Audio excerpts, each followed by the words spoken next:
yang kantoi dan paloi di PRN Sabah. Beberapa media melaporkan Suruhanjaya Pencegahan Rasuah Malaysia SPRM Sabah telah membuka kertas siasatan terhadap dua anggota pasukan keselamatan yang ditahan kerana membawa sejumlah wang disyaki untuk membeli undi. Kedua-dua suspek dipercayai berperanan menerima dan mengagihkan sejumlah wang disyaki untuk membeli undi buat seorang calon parti politik tempatan yang bertanding. Difahamkan mereka merupakan orang tengah untuk memberi wang kepada pengundi yang mengundi awal siang tadi. Menurut sumber berkata, kes ini dirujuk oleh Polis Diraja Malaysia PDRM kepada SPRM selepas aduan diterima berhubung perkara ini.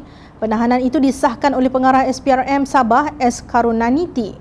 Beliau berkata kes disiasat mengikut Seksyen 17-A Akta SPRM 2009 dan Akta Kesalahan Pilihan Raya 1954.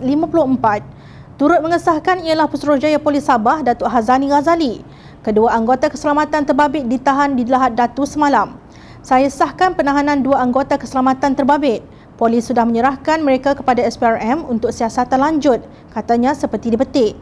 Pilihan Raya Negeri Sabah juga dicemari dengan kempen tidak berakhlak bekas Perdana Menteri Datuk Seri Najib Razak yang menggelar mereka yang tidak mengundi UMNO sebagai paloi yang bermaksud bodoh.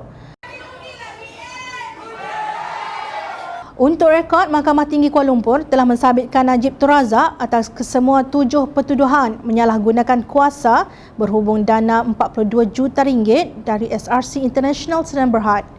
Keputusan disampaikan Hakim Mahkamah Tinggi Muhammad Nazlan Muhammad Ghazali selepas mendapati pihak pembelaan gagal menimbulkan keraguan munasabah terhadap kes pasukan pendakwaan bagi tuduhan berkenaan.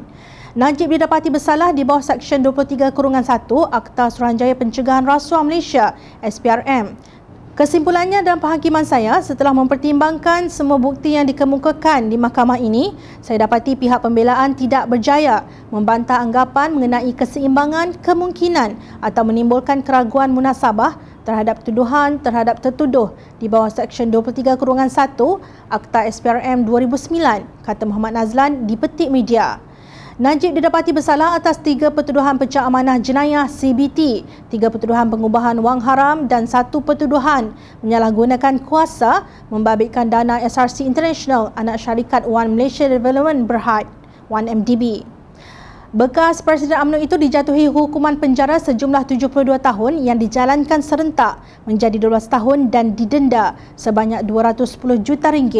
Skandal 1MDB digelar sebagai kes kleptokrasi paling dahsyat di dunia yang dilakukan oleh seorang pemimpin negara. Layakkah orang yang didapati bersalah oleh Mahkamah Tinggi memanggil pengundi yang tidak mengundi UMNO sebagai paloi? Sudah tentu tidak layak dan tidak wajar. Kejadian anggota pasukan keselamatan terbabit dalam perbuatan membeli undi ini amat dikesali kerana ia jelas bercanggah dengan konsep demokrasi berperwakilan yang digarap oleh pemimpin negara sebelum kemerdekaan lagi. Anggota keselamatan sepatutnya bersikap non-partisan kerana perjuangan mereka adalah demi negara, bukan demi parti politik tertentu. Sekarang mereka sudah kantoi dan berhadapan dengan undang-undang negara. Jika didapati bersalah, mereka akan dihukum dan hilang pekerjaan. Justru siapa yang paloi sebenarnya? Berbaloikah apabila kantoi? Fikir-fikirkanlah.